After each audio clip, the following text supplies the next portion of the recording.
तो वो जो उसका ज़माना है नापाकी है, उसको तो कुछ ऐसा समझते हैं कि वो प्रेत भूत और कोई चुड़ैलों वुड़ैलों के चिमट जाने का ज़माना है। हालांकि ये कितना गलत है, ऐसी कोई बात नहीं है।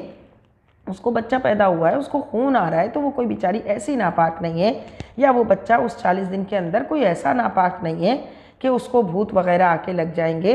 ये सब असरात तो उस वक़्त आते हैं जब बंदा नापाक रहता है, नजिस रहता है, अपना घर साफ़ नहीं करता, गंदगी का ख़ुद भी मुजम्मा बन के रहता है, बच्चे को भी ऐसा रखता है। ये असरात तब आते हैं अगर कोई शख्स अपने घर को साफ़ सुथरा रखता है, अपने बेड को, अपने रूम को साफ़ सुथरा रखता है, अपने बेड को साफ़ करता है, बच्चे के रोज़ कपड़े बदले जाते हैं, बच्चा साफ़ सुथरा रहता है। माँ वहाँ पर सिर्फ यही है ना कि कुरान नहीं छू सकती और कुरान की तिलावत नहीं कर सकती, वो कुरान की तिलावत मोबाइल में करके लगा सकती है। कोई और बैठकर उस बच्चे को कुरान पढ़कर सुना सकता है, उस पर कुरान की आयतें पढ़कर दम की जा सकती हैं।